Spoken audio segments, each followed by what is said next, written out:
بسم اللہ الرحمن الرحیم۔ حضرت سفیان رحمۃ اللہ علیہ فرماتے ہیں، میں نہیں جانتا کہ زمین پر کوئی علم حدیث کے طالب سے اچھا ہو، اس شخص کے لیے جو اللہ تعالیٰ کی رضامندی چاہتا ہو۔ حدیث افضل ترین عبادت ہے اور تسبیح سے بہتر ہے۔ حضرت امام ولی رحمۃ اللہ علیہ فرماتے ہیں، حدیث سے بہتر کوئی عبادت نہیں۔ علم حدیث گویا نماز ہے۔ محمد بن عطار رحمۃ اللہ علیہ کہتے ہیں کہ مووی بن بیار ہم کو حدیث سنا رہے تھے اور حضرت عبداللہ بن عمر نے ان سے فرمایا، جب تم حدیث پڑھا کر فارغ ہو جاؤ تو سلام پھیر دو، اس لیے کہ اب تک تم نماز میں تھے، یعنی جس طرح نماز پڑھنے کا ثواب ہے اسی طرح سے حدیث شریف پڑھانے کا ثواب ہے۔ حدیث شریف پڑھنا نفلی نماز سے بہتر ہے۔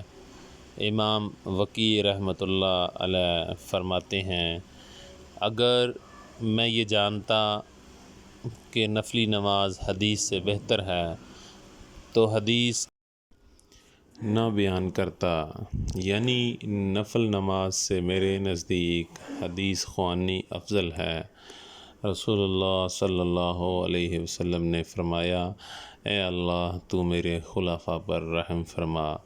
ہم لوگوں نے عرض کیا، یا رسول اللہ صلی اللہ علیہ وسلم، آپ صلی اللہ علیہ وسلم کے خلفاء کون لوگ ہیں؟ رسول اللہ صلی اللہ علیہ وسلم نے فرمایا، میرے خلفاء وہ لوگ ہیں جو میرے بعد آئیں گے اور میری حدیثوں اور سنتوں کو روایت کریں گے اور لوگوں کو سکھائیں گے۔ حدیث والے درود شریف کی کثرت کی وجہ سے سب سے زیادہ رسول اللہ صلی اللہ علیہ وسلم کے نزدیک ہوں گے۔ حضرت ابن مسعود رضی اللہ تعالیٰ عنہ فرماتے ہیں کہ رسول اللہ صلی اللہ علیہ وسلم نے فرمایا، اے میرے خلفاء، قیامت کے دن سب لوگوں سے زیادہ قریب مجھ سے وہ لوگ ہوں گے جو سب سے زیادہ مجھ پر درود پڑھتے ہیں۔ حضرت ابو نعیم اس حدیث کے تحت میں فرماتے ہیں کہ زبردست فضیلت حدیث کے روایت کرنے اور پڑھنے والوں کے ساتھ مخصوص ہے، اس لیے کہ کوئی جماعت رسول اللہ صلی اللہ علیہ وسلم پر درود پڑھنے میں ان علماء حدیث کی جماعت سے بڑھ کر نہیں، نہ درود شریف کے پڑھنے میں اور نہ لکھنے میں۔ حضرت ابوبکر صدیق رضی اللہ تعالی عنہ سے روایت ہے کہ رسول اللہ صلی اللہ علیہ وسلم نے فرمایا، اے اللہ تو میرے خلفاء پر رحم فرما۔ ہم لوگوں نے عرض کیا، یا رسول اللہ